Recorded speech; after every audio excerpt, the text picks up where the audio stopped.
또 주일에 말씀 안에서 함께 만나 하나님을 예배하며 감사합니다. 본문의 말씀을 가지고 헤롯의 박해에 놓인 예루살렘 교회의 세 번째 말씀으로 오늘 본문의 내용들을 마무리 지어보겠습니다. 사도행전 12장은 고난의 현실을 다루고 있지만 그것만을 말하고 있지 않다는 게 핵심 내용입니다. 그 고난의 한복판에서 도드라지게 역사하고 계시는 그 여전히 살아계신 하나님을 우리에게 증거해주고 있고, 그것은 곧 그 하나님을 바라보도록 우리에게 격려하는 것이겠죠. 절망할 수 있는 그 한복판에서 인간의 이해와 계산을 뛰어넘어서 일하시는, 조금 더 리얼한 표현을 하자면 개입하시는 그런 하나님의 주권을 극적으로 드러내고 있다는 측면에서 오늘 본문은 그러하다 할 수 있습니다. 여러 이야기를 하고 있겠지만 우리가 세 번째 시간을 하면서 적어도 이 세 가지 장면 정도, 이 본문 안에서 이 고난의 한복판에서 하나님께서 드러내고 싶어 하시는 하나님의 하나님 되심을 정리해 가면서 오늘 본문의 나머지 이야기들을 마무리 지어가면 좋겠습니다. 그 첫 번째는, 하나님은 어둠이 가장 짙게 드리운 자리에서 베드로를 구원하심을 통해서 최악의 상황에서 예기치 않은 길을 열어가시는 하나님의 그 능력을 우리에게 보여주고 계십니다. 보통 우리는 상황이 절망적이면 그 이상을 기대할 수 없는 한계를 갖고 있습니다.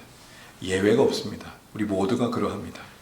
그러나 신자들은 그 절망의 끝자락에서 여전히 하나님은 이 상황을 능히 바꾸실 수 있는 분이란 사실 앞에서 중심을 지킬 줄 아는 자들입니다. 혹 그렇지 않으시다 하더라도 그것이 하나님의 무능함이 아니라 우리가 이해할 수 없는 하나님의 또 다른 계획 속에서의 인도하심을 볼 줄 아는 것이죠. 우리가 하나님의 능력을 신뢰한다는 것을 자칫 오해하면 그 능력을 신뢰하기 때문에 내 삶에 항상 모든 문제가 풀려지는 쪽으로 간다 생각하실 때가 있지만, 신앙으로 하나님의 능력을 신뢰한다는 것은 적어도 이런 고백을 하는 겁니다. 이런 상황들이 펼쳐지는 게 결코 하나님의 무능함이 아님을 아는 겁니다.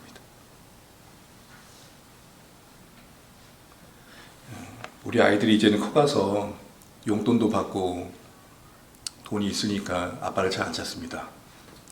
간혹 가끔 전화 옵니다. 돈이 좀 필요할 때 종종 그렇게 연락이 옵니다. 그때 요구하는 것이 합당하지 않을 때 제가 안 들 때가 있습니다. 그런데 이걸 이 아이가 우리 아버지가 돈이 없구나 이렇게 이해한다면 그 아이는 못된 놈입니다. 우리가 하나님의 능력을 신뢰한다는 것은 그 능력을 믿기 때문에 내 삶이 풀려진다는 측면만이 있지 않습니다. 그 능력을 신뢰한다는 것은 그분 그 자신, 그 하나님 하나님 대신에 그 능력 그 자체를 우리가 무한히 인정한다는 거죠. 또한 두 번째로는 스스로 신의 자리에 오르려는 교만한 권세를 심판하시는 오늘 본문의 내용을 통해서 하나님의 영광을 가로채는 교만한 인생들, 그 권세자들을 공의롭게 다스리시는 하나님을 우리에게 보여주십니다. 마지막으로는 하나님 더 큰 그림 속에서 그 고난의 시간들을 합력하여서 묵묵히 그 계획을 이루어가시는 섭리의 하나님이심을 우리에게 보여주는 것을 오늘 우리가 보게 될 것입니다. 이처럼 교회가 겪는 그 고난의 한복판 속에서 하나님은 어떻게 여전히 일해 가신지를 우리에게 알려주시고, 이것은 그 당시의 신자들이나 오늘 우리에게 여전히 살아계신 하나님을 바라보도록 돕고 있고, 보여지는 상황이 아니라 그렇게 여전히 통치하신 하나님을 더욱 신뢰함으로 오늘 이게 참 중요합니다. 더 담대하고 당당하기를 원하시는 것, 그 한 걸음을 더 내딛기를 기대하시는 하나님의 마음이 오늘 말씀 속에서 여러분에게 전달될 수 있기를 간절히 소망합니다. 오늘 18절 보시게 되면 베드로가 행방을 알 수 없는 그런 어떤 상황에 놓여 있고 그걸 찾지 못해서 혼란에 빠진 이 헤롯 그리고 그 군인들을 보게 되는데요.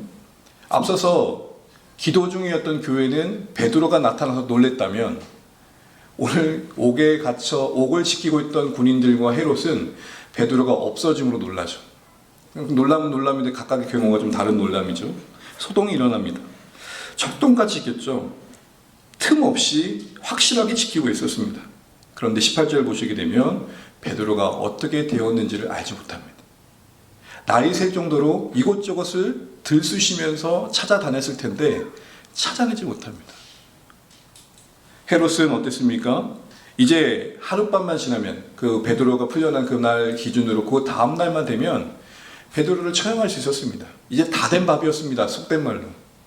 그런데 어떻게 됩니까? 그의 뜻대로 되지 않죠. 19절에 그렇게 말합니다. 베드로를 찾아도 보지 못하고. 그는 그 계획대로 베드로를 처형하지 못한 겁니다. 앞서서 헤롯은 야고보를 죽이기도 했습니다. 베드로를 잠시 옥에 붙들어 두기도 했습니다. 그러나 동시에 그는 베드로를 계속 붙들 수 없었고 이전에 야고보에게 했던 것처럼 그 뜻대로 베드로를 처형할 수도 없고 더 나아가 이제는 찾을 수도 없는 상황에 놓여 있습니다. 뭘 보여주신지 감이 좀 잡히시죠? 헤롯이 권세자이긴 하지만 베드로를 편들어 주신 하나님의 도우심과 보호하심 속에서는 어느 정도 그는 한계가 있는 인생임을 보여주고 계신 겁니다. 계획이 뒤틀린 상황에서 헤롯은 어떤 모습을 보여줍니까? 그 옥을 지킨 책임을 맡았던 파수꾼들, 앞서 4절의 말씀에 기초해 본다면 내식 내패, 그러니까 한 총 16명의 사람들에게 책임을 묻고 그들을 무자비하게 처형해가지고 자신의 계획이 뒤틀린 것에 대한 분노를 그들에게 대신 쏟고 있습니다. 물론 로마법은요, 제수를 지키고 있는데 그 제수가 도망가게 되면 그 제수가 받아야 할 형벌을 지키고 있던 파수꾼이 대신 받게 되어 있었습니다. 그럼 여러분 추정컨대 이들을 죽였다라는 것은 결국 베드로도 곧 죽을 운명이었다는 건 예측할 수 있겠죠. 그런데 우리가 보고 있는 것처럼 그들은 철통까지 시켰습니다. 다시 말해서 설명되지 않은 속수무책이었지 그들의 게으름이라는 거 아니라면 아니었던 거죠. 조금만 조사해보면 왕도 알만한 내용이었습니다. 설명할 수 없겠기 때문에요. 다시 말해서 관용을 베풀 만한 상황이었다는 것이죠. 그런데 오늘 본문에 보신 것처럼 헤롯에게는 자비와 인애가 보이지 않습니다. 자신의 부하였던 파수꾼들을 오히려 자신의 실패의 책임을 떠넘기는 대상으로 삼고 있습니다. 여러분, 이런 사람들 종종 우리 주변에 많이 보죠. 누가 봐도 자기가 잘못한 건데 그걸 누구에게 떠넘겨요? 약한 자에게, 만만한 자에게. 이처럼 헤롯은 사람을 어떻게 대하는 사람이었습니까? 사람을 이용의 대상으로, 자신의 뜻을 이루는 소모품 정도로 아주 비인간화된 모습을 보여주고 있습니다. 뒤에도 보시게 되면 20절에서 도로와 시돈 사람들에게 뭔 이유 때문에 모른지만 화가 나가지고 그 헤롯이 통치하는 지역에서 흘러갈 양식을 막아버렸어요. 도로와 시돈은 해상 무역을 잘 되고 있었지만 이런 상업적인 측면에서는 갈릴리 지역을 의존하고 있었기 때문에 이 통로를 막는 그 순간 그들은 양식을 잃고 죽을 수밖에 없는 거예요. 단순히 어떤 이유인지 모르겠지만 화가 났다는 이유로 두로와 시돈에 흘러갈 양식을 막음으로 인해서 수많은 사람들이 지금 죽음에 내몰린 상황이 되어 있는 겁니다. 다른 것도 아니고 이 먹는 양식, 생명에 직결된 것을 가지고 정치적인 압박의 수단으로 이용하고 있는 이 헤롯에게는 생명의 존중의 의식이 전혀 보이지 않습니다. 이런 모든 것들은 그의 악한 왕으로서의 면모를 보여줄 뿐입니다. 또한 한 걸음 더 나아가서 가만히 보게 되면 지금 오늘 헤롯이 왜 이렇게 분노하고 있는가라고 보면 이 사람은 아주 강한 통제 욕망에 강박감을 가질 정도로 붙들려 있는 것들을 보게 됩니다. 쉽게 이런 겁니다. 여러분, 뜻대로 상황이 풀리지 않아서 화가 날 때도 있지만 더 화나는 것은 내 뜻대로 안 될 때죠. 외부의 상황이 뜻대로 풀리지 않아서 당황스럽기도 하지만 사실은 내가 화날 때는 언제예요? 뜻대로라기보다는 내 뜻대로 안 될 때. 오늘 지금 헤롯이 그런 인생인 거예요. 보십시오. 19절 다시 볼까요?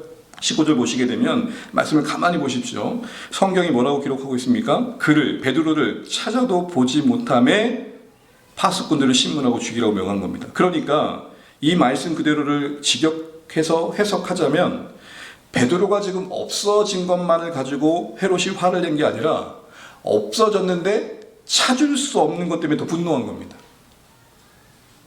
분노의 시점이 이해가 되십니까? 지금 속수무책인 상황이도 황당한 거예요. 이제껏 권세자로서 그래도 자신이 관할하는 지역 안에서는 절대적인 존재였어요. 모든 것을 자신이 주도하고 예기치 못한 변수 하나 없도록 다 통제하고 있었는데 지금 계획에 흠집이 생긴 거예요. 여러분, 보통 통제 욕망이 강한 사람들은 개에게 흠집이 생긴 걸 뭐라고 여깁니까? 자신의 권위에 위기가 생겼다 생각하고, 그리고 그 흠집을 도전으로 여겨요. 예기치 못한 변수가 있을 수 있는 건 언제나 우리가 겪을 수 있음에도 불구하고 통제 강박에 잡혀있던 헤롯은 이 모든 상황이 자신의 권위에 대한 도전으로 여겼고, 그만큼 자신이 체면과 권위를 구겼다라고 여긴 거죠. 이렇게 생각하는 쪽으로 흘러가고 있는 얘는 그만한 또 상황적인 이유도 있습니다. 지난번에 말씀드린 것처럼 헤롯 왕가는 당시 사람들에게 그렇게 존중받는 가문이 아니었어요. 이두메라고 에돔 출신이 그러다 보니까 특별히 유대인들에게는 멸시당한 사람이었어요. 그런데 왕이에요. 그러니까 왕을 하고 바라보곤 하고 있지만 백성들은 왕으로 존중했을까 안 했을까요? 이런 사람에게 핸디캡은 뭐예요? 누구 하나 표정 하나 바뀌면 다 그걸 뭘로 해석할까요? 저 나 무시한다. 쟤들 나 무시한다. 이런 식으로 모든 걸 자신에 대한 도전으로 받아들일 수밖에 없었겠죠. 다시 말해서 분노의 중심에 뭐가 있어요? 불안함이에요. 불안함이 분노가 되고 그 분노가 폭력으로 표출되고 있는 것을 헤롯을 통해 우리가 보게 되는 것이죠. 앞서 에몬 아무 이유 억울하게만 더 억울할 수 있는 파수꾼들을 처형하는 그 마음 안에도 그 폭력을 표출함에도 그런 이유들이 있을 수 있다는 것이죠. 우리는 이런 헤롯의 모습을 반면교사 삼을 필요가 있겠다 싶은 것. 이 헤롯의 분노는 통제 상실에 근거한 거였고, 그로 인해 자신의 체면과 권위가 위협당함에서 비롯된 것입니다. 가만히 보면 헤롯만 그런 게 아니라 오늘 우리도 종종 이 헤롯과 같은 분노의 뿌리를 가질 때가 있지 않는가라는 생각들을 해보게 되는 것이죠. 왕으로서 존중받지 못했기에 늘 언제나 자불완석, 앉아있는 것 자체가 불안 자체였던 그에겐 모든 게 자신 뜻대로 되지 않으면 위협의 요소였을기에 그걸 분노로서 폭력으로서 대응했던 것은 어쩌면 자연스러운 모습일 겁니다. 그런데 이런 모습들이 우리에게도 있지 않는가 하는 거예요. 한번 살펴보시죠. 일이 계획대로 되지 않을 때 혹시 우리 너무 지나칠대로 성내지 않는가? 중국집에 짜장을 시켰는데 짬뽕이 왔어요. 여러분 어떻게 반응하시겠어요? 그럴 수 있습니까? 물리는 겁니까? 고소할 겁니까? 어느 분은 고소까지 하시더라고요. 왜 그럴까요? 그건 짜장이 아니에요. 짬뽕이 짜장으로 바뀐 정도가 아니에요. 너 나 지금 뭐해? 무시해. 가만히 보면 우리 일상의 갈등은 소재 자체가 문제가 아니라 그 소재 안에 담겨 있는 해석에 네가 날 지금 무시하는구나가 담겨있기 때문이 아닐까. 불안한 거죠. 그게 분노로 폭력으로 표출되는 겁니다. 그 불안감이 분노로 전환할 때가 우린 종종 많아요. 상황이 뜻밖의 결과를 진행되어 설명되지 않을 때 그럴 때가 있더라는 것이죠. 이때 여러분 우리는 주도권이 지금 누구에게 있다고 나는 생각하고 이제 점검할 순간이라는 걸 잊지 마셔야 됩니다. 다시 말해서 분노의 순간은 내 지금 신앙의 상태가 그 신앙의 본질이라고 할 수 있는 주도권을 누구에게 두고 있는지를 점검할 수 있는 기회가 된다는 겁니다. 평소에는 안 드러나요. 그런데 이런 불안감에 분노에 뭔가 지나칠 정도의 포악성이 드러날 때 난 지금 주도권을 누구에게 두고 있는지를 점검해 볼 수 있는 역으로 기회가 된다는 겁니다. 분노의 시간을 그 순간을 신앙 점검의 지점으로 삼을 필요가 있다는 거죠. 그래서 저는 이렇게 표현하고 싶습니다. 분노는 또 다른 측면에서 보면 역설적이지만 우리 신앙의 현 상태를 가늠하는 체온계와 같다. 적극적으로 이 상황을 우리가 그렇다면 어떻게 마주해야 될까요? 그 분노가 곧 주도권을 내가 쥐고 있는 상황에서 비롯된 것이라면 나를 점검할 때 적극적으로 어떻게 해야 돼요? 그 분노로 삼아지는 영역에 대해서 그게 자녀이든 어떤 상황이든 문제이든 간에 내가 지금 이것을 내 뜻대로 너무 하려고 그러고 내가 이것을 붙들고 있는 것들로 인해 만들어진 분노라면 우린 반대편으로 어디로 가야 될까요? 이거 하나님께 뭐 해야겠다?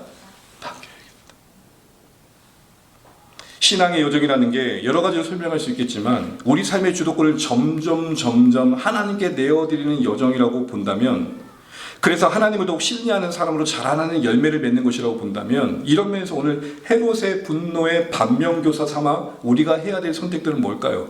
내 안에 뭔가 분노의 감정이 일어날 때 그 순간을 놓치지 말고, 내가 지금 이 상황을 내 힘으로 통제하려는 생각이 너무 강하구나.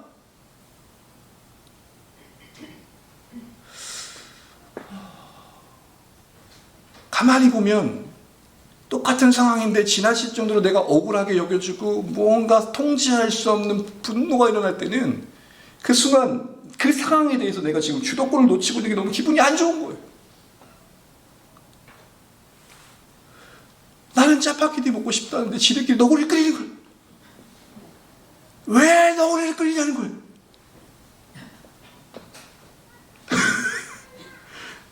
여러분 어떠십니까? 저만 속 좋은 사람처럼 된 것 같아서 모든 것을 자신의 주도하에 통제하려는 헤롯의 욕망은 그만의 문제가 아니라 정도의 차이가 있겠지만 우리 안에도 숨겨진 모습일 수 있다는 거죠. 문제는 뭐냐? 이 통제할 욕망이 점점 자라면서 그게 뭐가 되냐? 오만함이 된다는 겁니다. 모든 것을 통제할 욕망은 그를 하나님의 자리로 그를 세우게 되고 결국 신앙의 반대편에 서게 되는 거죠.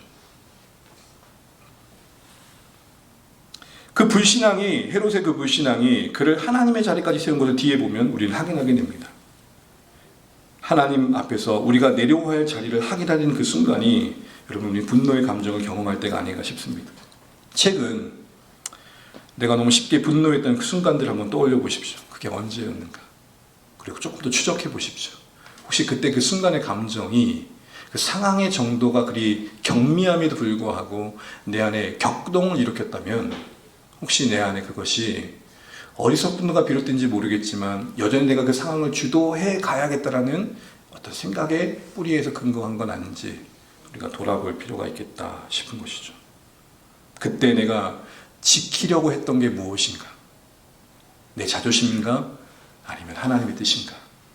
이 선택 속에 갈라지는 것입니다. 그러므로 혹 우리가 겪을 수 있는 모든 분노의 감정이 우리를 희 감을 때 그 시간이 하나님께 온전히 맡기지 못한 영역을 확인하는 기회가 되어주고 오히려 역으로 하나님께 더 나아가는 기도의 제목으로 삼을 수 있는 우리 주 안의 모든 가족 되시기를 간절히 축복합니다. 뜻대로 풀리지 않는 걸 넘어 내 뜻대로 되지 않는 상황 속에 찾아온 이 격한 감정들이 하나님께서 우리 안에 다루시길 원하시는 감정이라는 것을 아셔야 됩니다. 제가 가만히 보니까 저의 인생의 여정 속에서 하나님께서 저를 다루실 때 변화돼야 할 영역을 먼저 제가 직면하게 하시더라고요. 네가 그런 인생인 걸 인정해야 된다. 제가 강주에 있을 때 그 요한병원이라고 정신과 의사로 계신 집사님이 계셨습니다. 우연치 않게 이야기를 나누다가 그분이 하시는 말씀이 이렇게 환자들을 돌보실 때 뭐가 제일 어려우세요? 라고 여쭤봤더니 이런 말을 하시더라고요. 보통 이렇게 신경정신과로 오시는 분들의 마음의 이면에는 내가 여기 올 사람이 아닌데 라는 생각을 대체로 많이 한다고 하죠. 그래서 그분의 치료의 필요성을 인정하고 설득하는 시간이 제법 오래 걸린답니다. 반대로 내가 조금 치료가 필요합니다를 인정하는 사람은 오히려 역설적으로 더 빠르게 회복된다.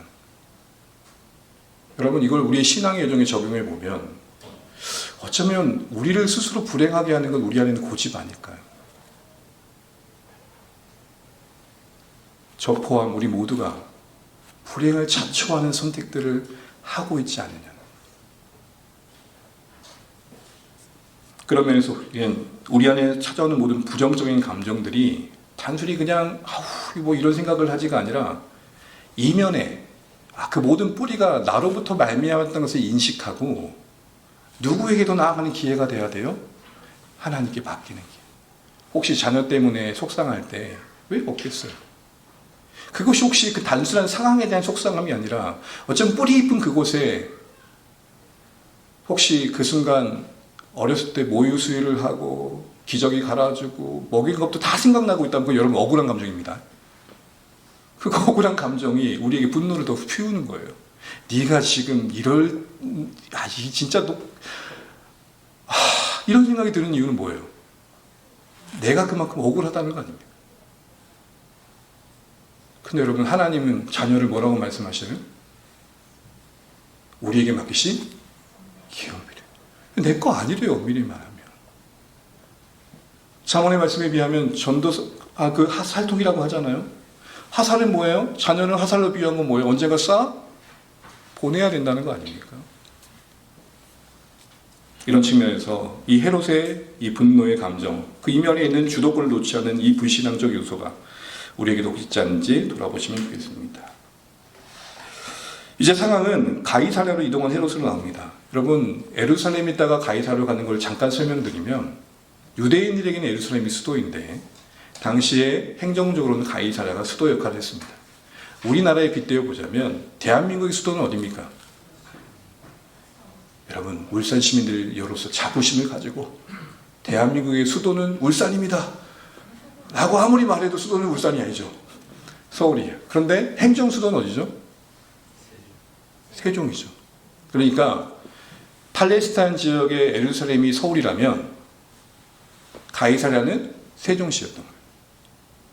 그러니까 상시적으로는 항상 가이사랴에 항상 헤롯은 머물고 있다가 절기만 되면 예루살렘이 시끄러지기가 너무 쉬우니까, 왜냐하면 절기만 되면 수많은 이스라엘 백성들이 몰려와가지고 소동이 일어나니까 그걸 직접 감시하려고 거기에 몰려온 그때만 되면 왔던 거죠. 다시 이제 가이사랴로 왔습니다. 근데 상황은 바뀌면서 어떤 이야기를 펼치고 있냐면 20절의 이야기를 요약해 보자면 두로와 시돈의 나라 이야기를 꺼내고 있습니다. 이 나라는 앞서 말씀드린 것처럼 양식을 헤롯이 통치하는 지역, 그 갈릴리 지역으로부터 공급받았습니다. 그럼 여러분이 두로와 시돈 사람이라면 먹고 살기 위해서라도 헤롯과 어떤 관계를 맺어야 될까요? 예? 적대적이어야 됩니까? 우호적이겠습니까? 당연히 우호적이었겠죠. 그런데 어떤 일이 생겼냐면 헤롯이 무슨 이유인지 모르지만 분이 일어났고 먹을 것, 곡식, 양식, 수송을 다 막아버린 거예요. 두로와 시돈 입장에서 이거 큰 위기였죠.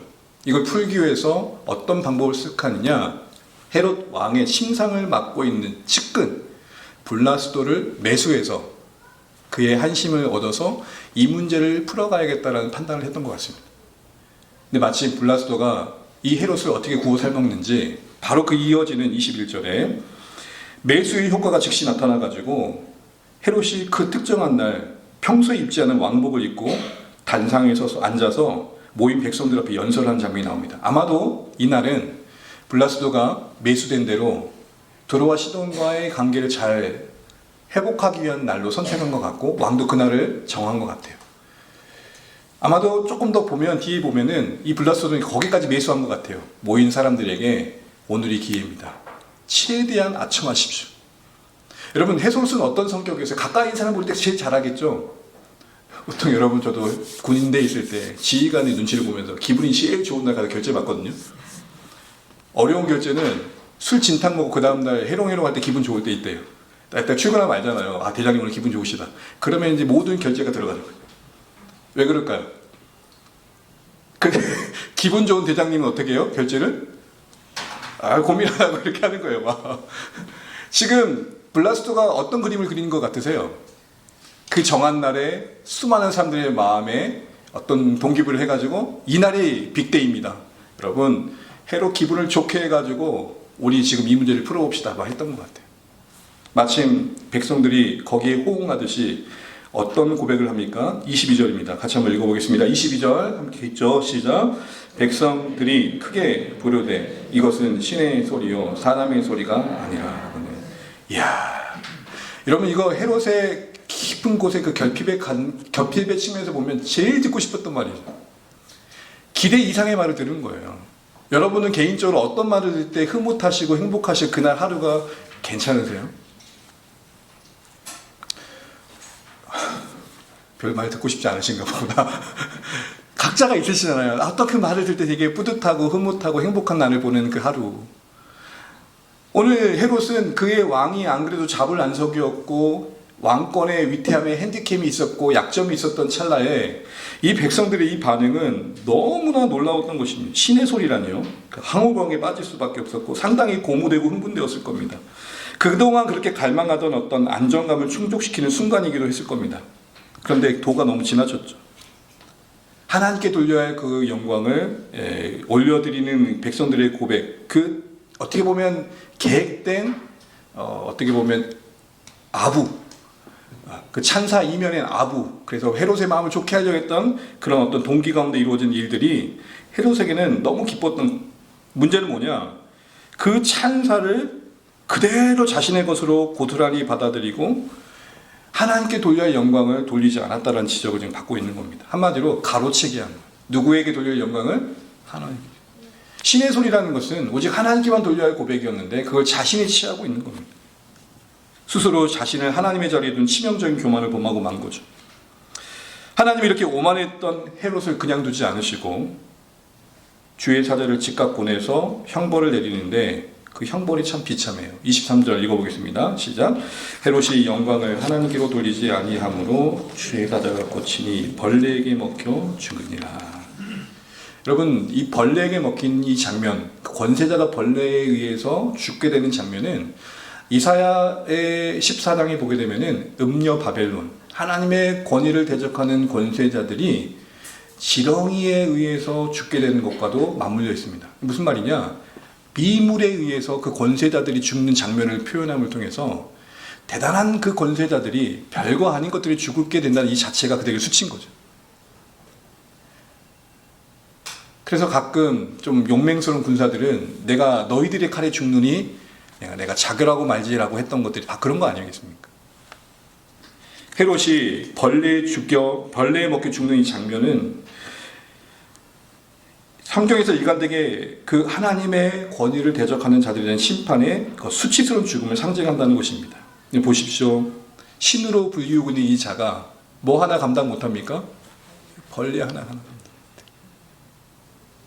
이게 뭘 말하는 것 같아요? 위세를 떨고 대단해 보이지만 사실 인생들은 하나님 앞에서 먼지와 같은 존재들. 이걸 아는 게 지혜입니다. 야고보를 죽였었습니다. 파수꾼들을 비참하게 처형했던 권세자였습니다. 그런데 정작 그 자신은 뭐에 의해 죽임을 당해요? 벌레에 죽임을 당해요. 벌레 하나 감당하지 못할 연약한 존재이고 그걸 모르고 하나님 앞에 교만했던 그 인생이 하나님의 공의로운 심판을 받는 상징적인 사건으로서 오늘 헤롯의 죽음은 기억되고 있는 겁니다. 그러니까 교만한 권세자에 대한 하나님의 심판의 공의로움을 상징적으로 말한다는 겁니다. 이걸 말할 수 있는 근거 중에 하나는 역사적인 사료에 오늘 성경에 기록된 이야기를 쓴 요세푸스라는 사람이 있습니다. 여러분 많이 들어보셨죠? 유대 역사를 기록한 요세프라는 사람이 이 오늘 장면을 이렇게 기록했습니다. 거기 우리 설교 노트를 한번 같이 한번 읽어보겠습니다. 함께 읽어보죠. 그는 시작. 그는 교만하여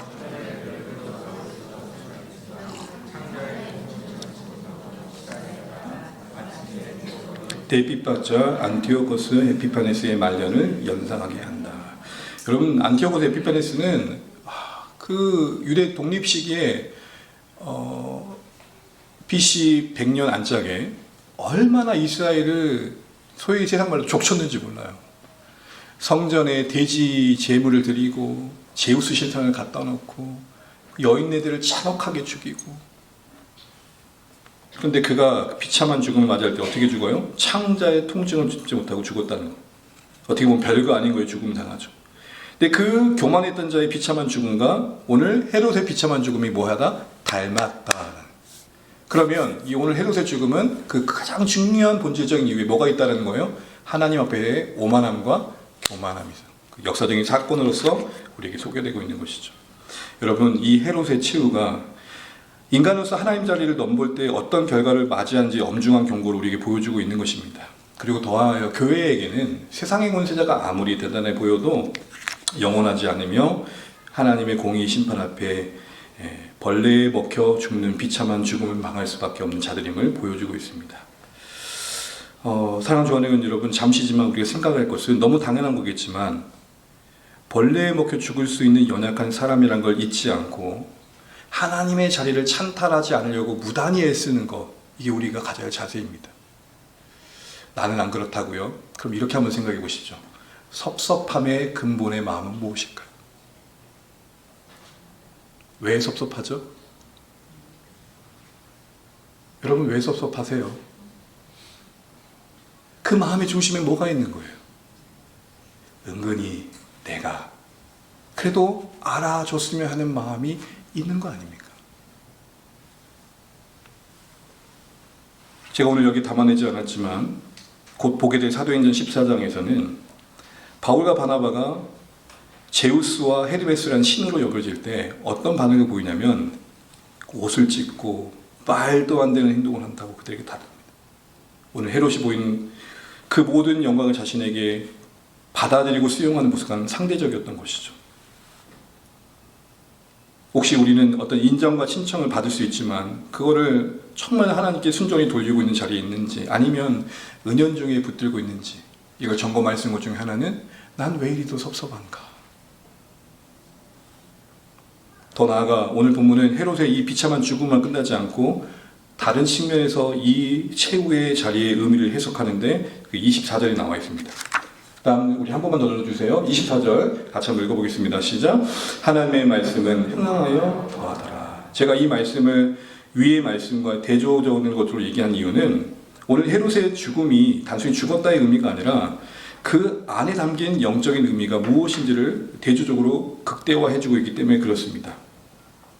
단순히 박해자 헤롯이 죽어 사라졌다고 말하지 않고 그는 힘을 잃었지만 오히려 그 상황 속에서도 하나님의 말씀은 더욱 힘을 얻어서 퍼져나간 것을 이 대조를 통해 강조하고 있는 것은 이걸 보고 있는 누군가에게는 판단해 보라는 거죠. 누가 두려워해야 될 대상인가? 누가 진짜인가? 여러분 보통 물건을 보실 때 하나 가지고는 판단하지 않고 보통 A와 B를 가지고 어떻게 하세요? 딱 보고는 가격 따지고 여러 가지 요소 따지고 그러다가 선택하잖아요. 헤롯이냐 하나님이냐를 오늘 24절 말씀이 보여주고 있다는 거예요. 헤롯의 비참한 죽음으로만 끝냈으면 사실은 그대로 끝는 게 그렇게 끝난 일이라고 할 수 있겠는데, 그런 상황 속에서도 하나님의 말씀은 헤롯의 박해와 상관없이 더 뻗어나갔다는 말씀을 통해서 대조하고 있는 거예요. 너 누가 더 진짜라고 생각하니? 누가 더 참된 역사의 주인이라고 생각하니? 이렇게 묻고 있는 것이죠. 특별히 이 상황 속에서 한 가지만 또 염두하고 올라가면 오늘 본문에서 늘 아쉬운 건 야곱의 죽음이잖아요. 야고보의 순교는 설명할 수 없어요. 이해도 안 돼요. 창창했던 그가 죽임 당한 것 자체가 사실은 교회의 고민이었을 거예요. 그러나 지난번에 말한 것처럼 교회는 그의 죽음을 하나님의 기도가 응답되지 않았다고 보지 않았다고 했죠. 그들은 더 큰 기도를 드렸기 때문에 오히려 담대히 믿음을 지킨 것을 기도의 응답으로 여기는 부분이 있었기 때문에 야고보의 죽음이 아쉽긴 했지만 그렇다고 하나님이 아니 계신다고 생각하지는 않았다고 말씀드렸습니다. 그리고 또 다른 측면에서 보게 되면 오늘 이 야고보의 순교가 어떤 요약에 포함되어 있습니까?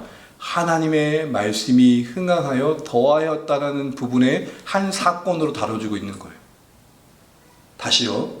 하나님의 말씀이 흥황하여 더하였다는 이 요약 안에 앞의 내용을 요약할 때 뭐도 포함되어 있어요? 야고보의 순교도 포함되어 있다는 거예요.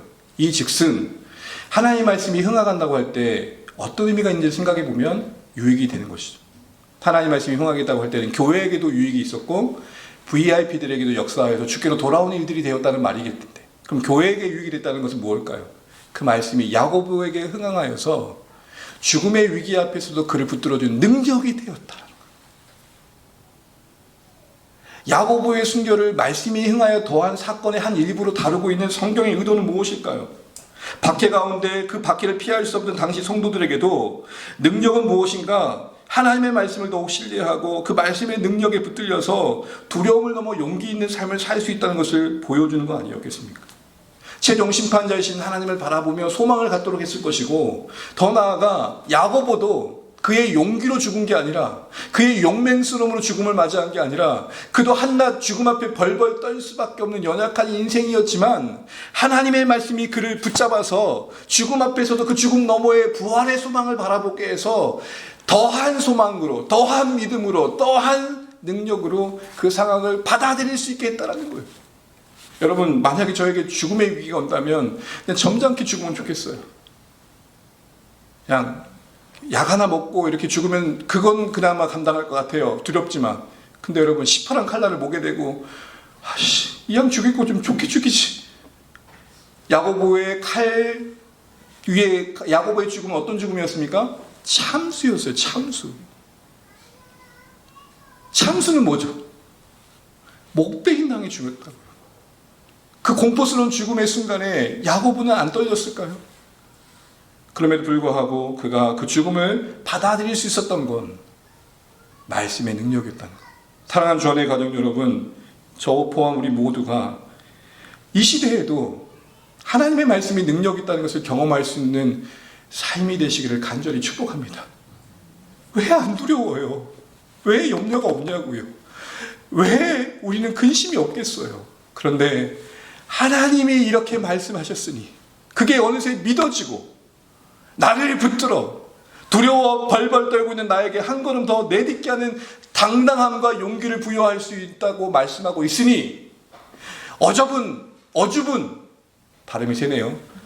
어설픈 내 용기를 부추기지 마시고 각오 새롭게 하겠다고 그런 거 하지 마시고 말씀이 나를 좀 붙들게 해달라고, 여기서 말하고 있는 천국이 좀 제발 믿어지게 해달라고, 성령님이 계시다고 하는데 정말 내 안에 계신 성령님이 정말 능력의 영이심을 좀 내 삶의 순간에 경험하게 해달라고, 말씀이 흥황하게 해달라고, 그래서 용기 있게 해달라고 기도할 수 있어야 되지 않겠는가 하는 것이죠.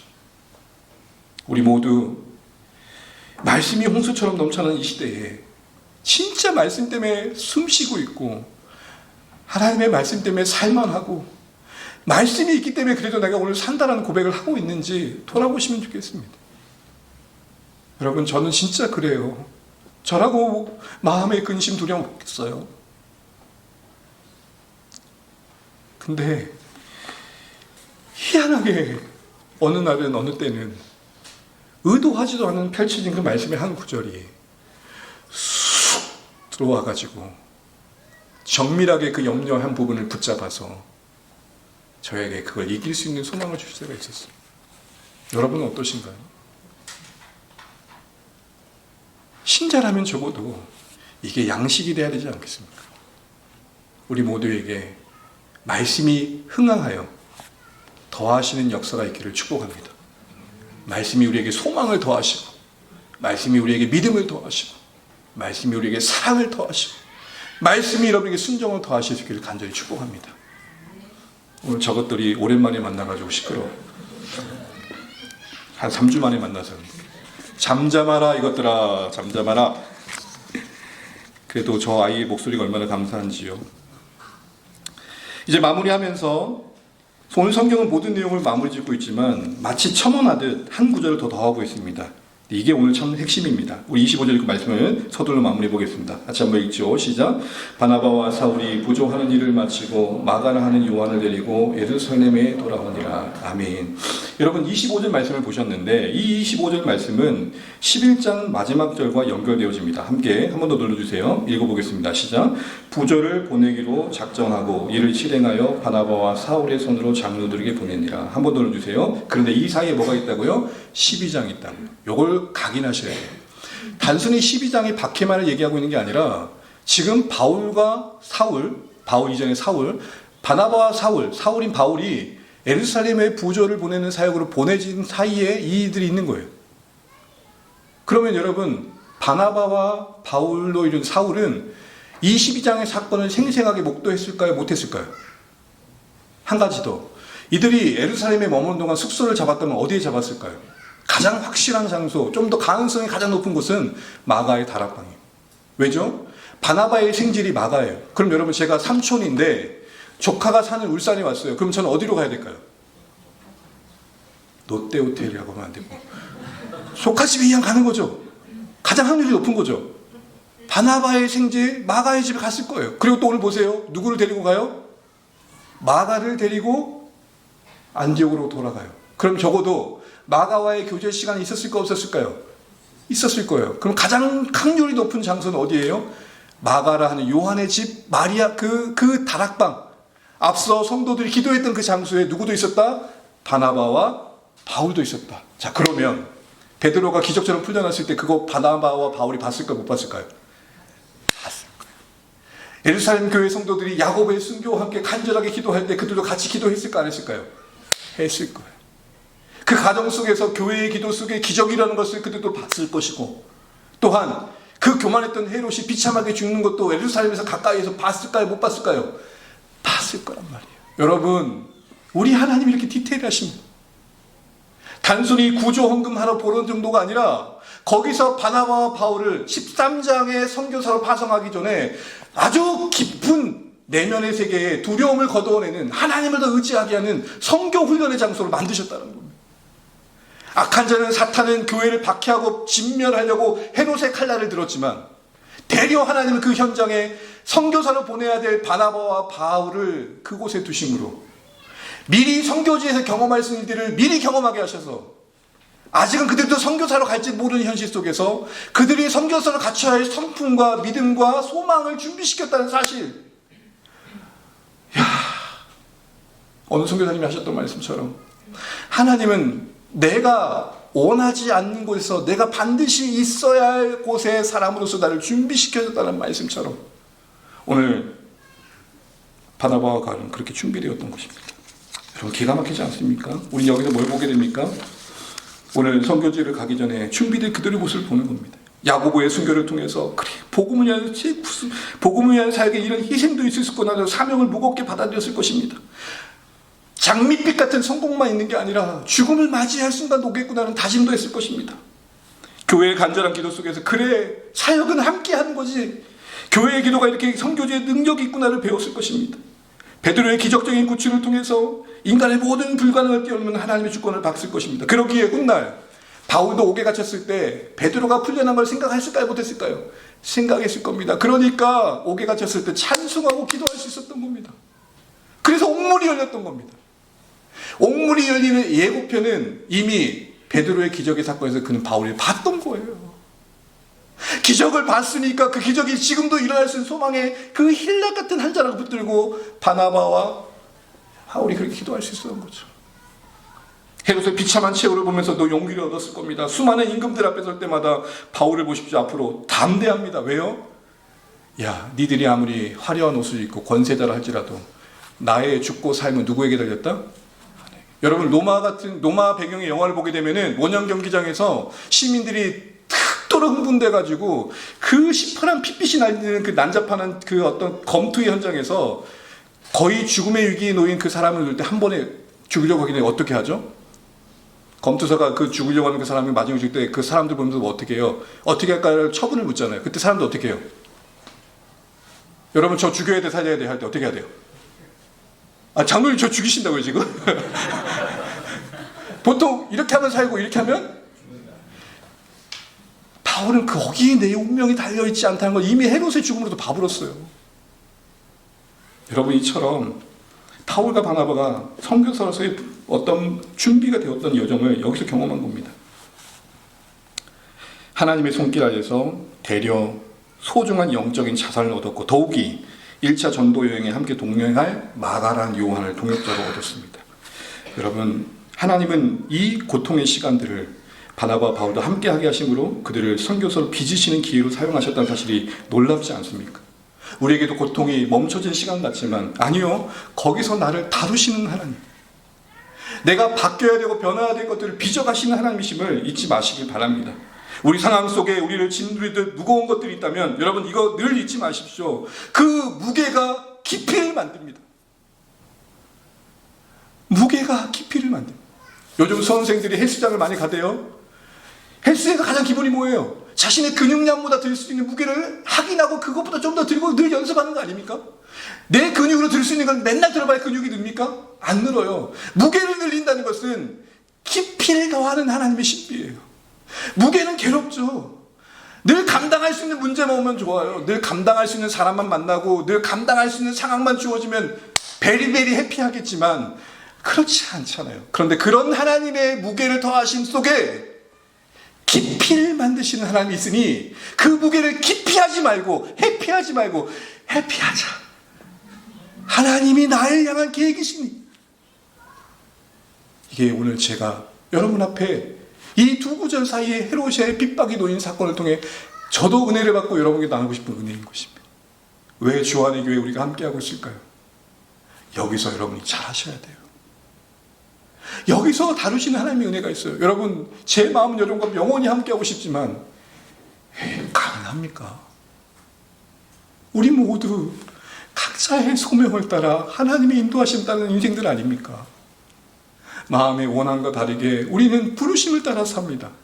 그럼 머무는 이 시간의 의미는 무엇입니까? 하나님의 빚으심입니다. 부족하지만 염기용이라는 목회자가 담임으로 섬기며 말씀 사역하는 이곳에 여러분 있는 이유가 뭘까요? 수많은 사역들이 있겠지만 그래도 저와의 만남 속에서 여러분 나눠지는 양식 안에 여러분 안에 다루어져야 할 하나님의 원하시는 부분이 있지 않겠습니까? 모든 것 합력하여 이루시는 하나님 되심에 그러기에 우리 삶의 모든 주도권을 내어드리고 눈에 보이는 절망에 무너지지 않는 우리 모두 되시길 간절히 축복합니다. 말씀을 이제 맺으면서 이 말로 여러분에게 나누고 싶습니다. 부부가 있었습니다. 이야기니까 부담 없이 아무 해석하지 않고 편하게 들으십시오. 아내가 쓰레기장에 가서 분리수거를 하고 넘어오는데 퉁명스럽게 짜증을 내며 들어옵니다. 옆집이 또 분리수거를 안 했어. 여보. 남편이 당황스럽습니다. 이때 어떤 말을 하냐에 따라서 그날 저녁이 달라집니다. 첫 번째, 1번. 그걸 왜 나한테 얘기해? 옆집 사람한테 얘기하지. 1번. 2번. 뭔 일이 있겠지. 당신이 이해해. 3번. 어떤 분이 우리 사모님을 이렇게 불편하게 하는 거야? 여보, 누구야? 3번. 여러분 몇 번 해야 돼요? 3번.